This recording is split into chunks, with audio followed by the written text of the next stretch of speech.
Hello. तो आज हम लोग डिस्कस करने वाले हैं क्लास 11th के सिलेबस के बारे में। और बायोलॉजी की सिलेबस क्या है क्लास 11th में, इस चीज़ को आज हम लोग सीखेंगे। जैसा कि आप लोग जानते हैं कि सीबीएसई ने क्लास 10th को ऐसे प्रमोट कर दिया है, क्योंकि जो आप लोग का मार्क्स डिपेंड है वो स्कूल के ऊपर डिपेंड है। तो आप लोग इस बात का टेंशन ना करें कि हमें मार्क्स कैसा मिलेगा, नंबर कैसे मिलेगा। कोई भी स्कूल वाले वो अच्छा ही नंबर देंगे, आपको सेटिस्फाइड हो जाएंगे उस नंबर से।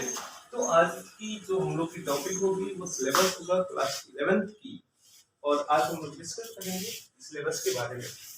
आइए समझते हैं कि क्लास 11th में यदि आप बायोलॉजी लेते हैं तो बायोलॉजी लेने के साथ साथ क्या क्या चीजें आपको पढ़ना होगा और किन किन टॉपिक से आपको सामना करनी होगी।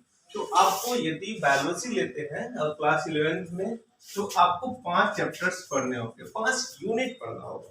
और प्रत्येक चैप्टर्स काफी ज्यादा ब्रॉड है। तो यहाँ हम लोग सीखते कौन कौन से चैप्टर पढ़नी है। पहला पढ़ना है diversity in the living worlds. पहला पढ़ना है क्या, diversity in the living world. दूसरा पढ़ना है structural organisation in plants and animals.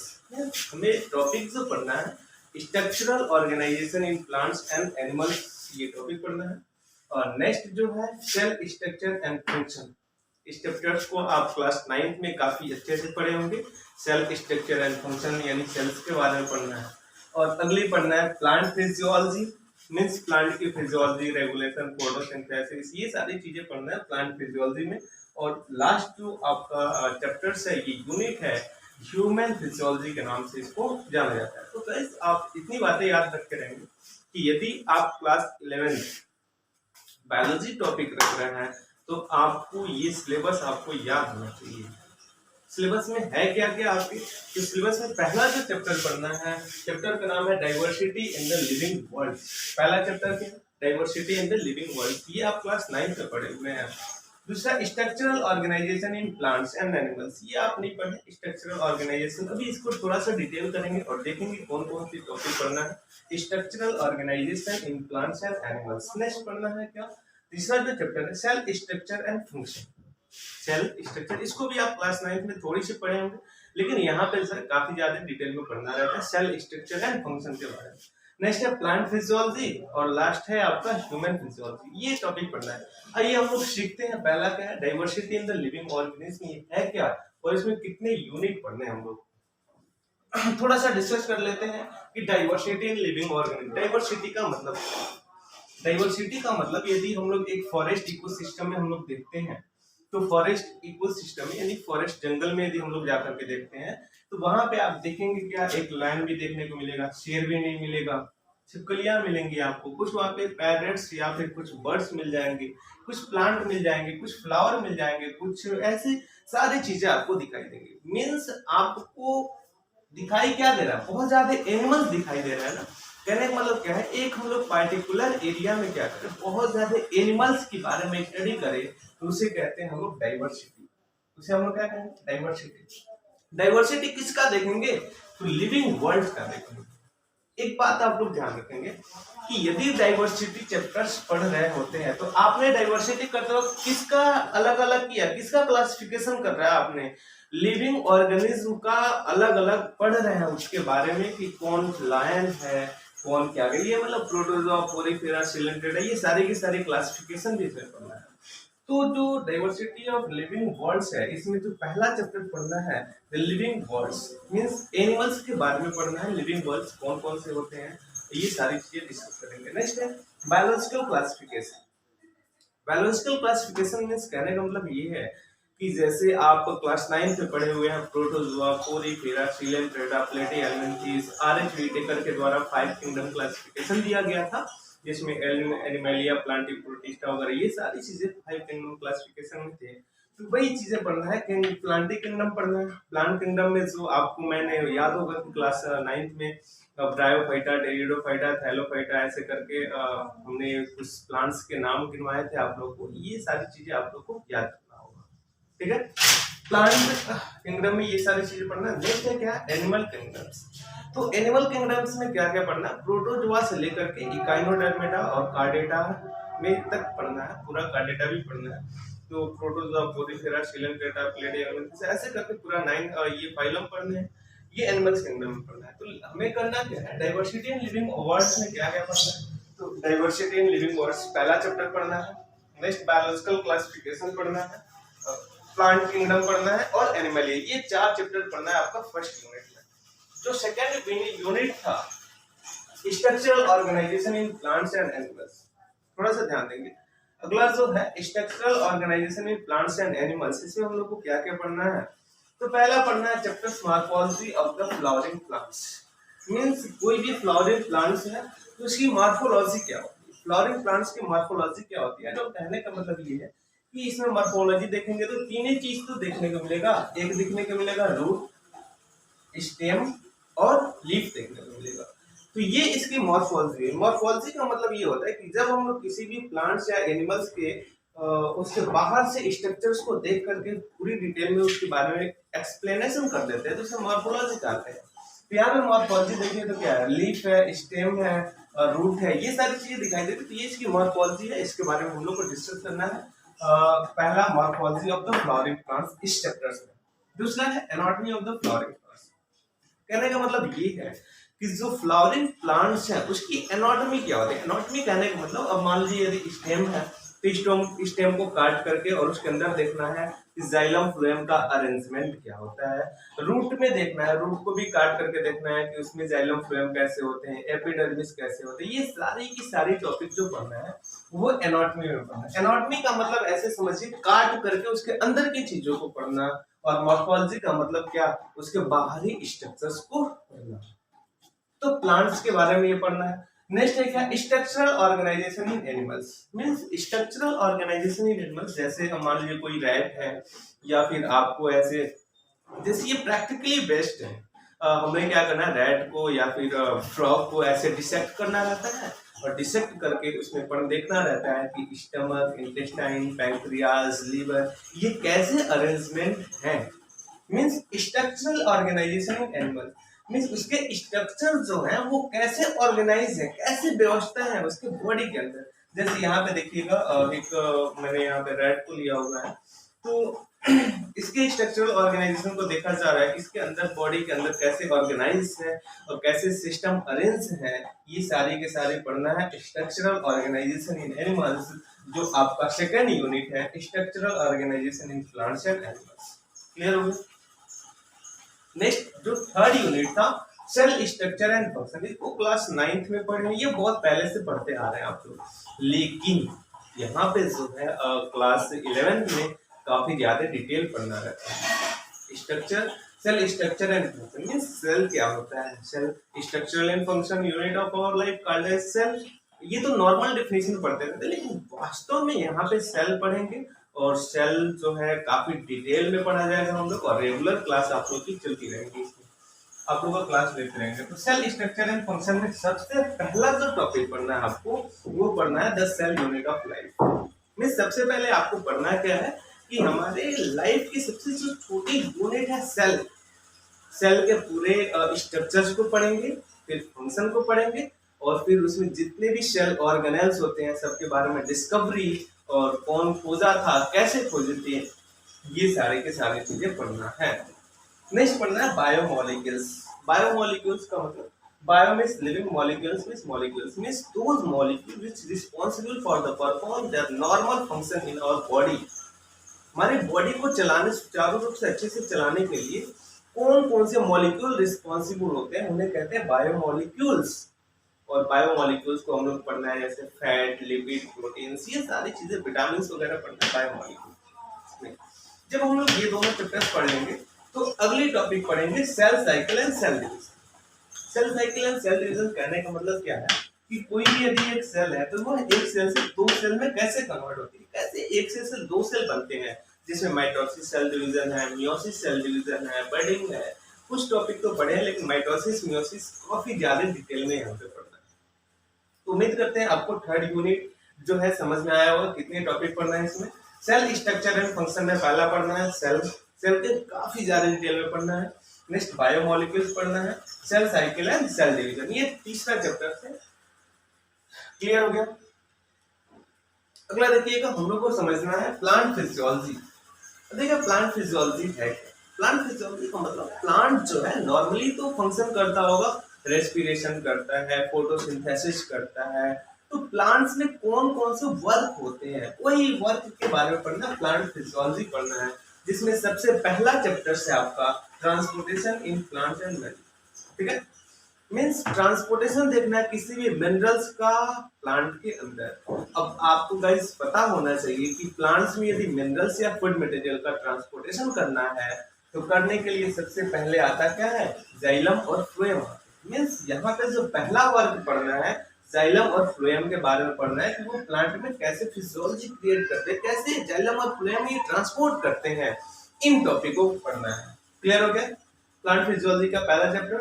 Next है nutrient photosynthesis in higher plants. आप तो क्लास 10th में फोटोसिंथेसिस पढ़े, लेकिन वास्तव में यहाँ पे जब आप फोटोसिंथेसिस पढ़ेंगे तो आप समझेंगे कि भगवान तूने क्या रचा खिलौना माटी का। तो यहाँ पे आप सीखेंगे वास्तव में कि प्लांट कैसे फोटोसिंथेसिस करते हैं, लाइट रिएक्शन क्या होता है, डार्क रिएक्शन क्या होते हैं, लाइट रिएक्शन कितने स्टेप में चलते हैं, ये सारी चीजें पढ़ना फोटोसिंथेसिस में। यहीं तक कि नहीं, जो लाइट रिएक्शन है उसमें भी आपको जेड स्किन साइकिल पढ़ना है, और डार्क रिएक्शन में C3 साइकिल, C4 साइकिल पढ़ना है। ये सारी चीजें पढ़ना है फोटोसिंथेसिस इन हायर प्लांट्स। ये जो है फोटोसिंथेसिस काफी ज्यादा इंपॉर्टेंट है, और आप सीख जाएंगे कि प्लांट कैसे फोटोसिंथेसिस करता है। वाकई में तो सीखना आपको यहाँ पे है। क्लास 10th में तो बस आप नाम सुन करके आए हो। क्लास 10th में आप पढ़े क्या है आप ही जानते हैं, मैं भी जानता हूँ। क्लास 10th में सिर्फ इतना पढ़े हैं क्या होता है, फंक्शन क्या होता है, फोटोसिंथेसिस क्या होता है, बस। हाँ, लीफ आप क्लास 1 में थे तो ऐसे पढ़े थे, लीफ को हम लोग कहते हैं किचन हाउस कहते हैं, है ना। लेकिन बाद में समझे कि नहीं, किचन हाउस क्या है, क्लोरोप्लास्ट है। अब वाकई में आप सीखेंगे कि क्लोरोप्लास्ट में फोटोसिंथेसिस कैसे होता है। क्लियर है। नेक्स्ट पढ़ना है रेस्पिरेशन इन प्लांट्स। अब तो स्टोमेटा पढ़े ही, स्टोमेटा में जानते हैं गॉड सेल्स होता है, एसेसरी सेल्स होती है। लेकिन यहाँ पे आपको सीखने को मिलेगा कि प्लांट भी रेस्पिरेशन करता है। अभी तक तो आप सिर्फ इतना ही जानते थे कि प्लांट जो होते हैं वो ऑक्सीजन को छोड़ते हैं, ये नहीं जानते थे प्लांट ऑक्सीजन को छोड़ते हैं और कार्बन डाइऑक्साइड को लेते हैं। और यदि जब आप रेस्पिरेशन पढ़ेंगे तो ये भी बात समझ जाएंगे कि प्लांट कार्बन डाइऑक्साइड को भी छोड़ते हैं और ऑक्सीजन को लेते भी हैं। तो रेस्पिरेशन क्या है, रेस्पिरेशन में ऑक्सीजन को लिया जाता है, और फोटोसिंथेसिस में क्या किया जाता है, ऑक्सीजन को छोड़ा जाता है। तो प्लांट जब रेस्पिरेशन करेगा तो ऑक्सीजन को लेगा और कार्बन डाइऑक्साइड को छोड़ेगा। कुछ चीजें आपको समझ में आ गई कि प्लांट भी रेस्पिरेशन करते हैं। प्लांट यदि फोटोसिंथेसिस करता है, यदि खाना बनाता है तो खाना खाना भी जानता है। यदि मम्मी खाना बनाती है तो खाना खाना भी जानती है।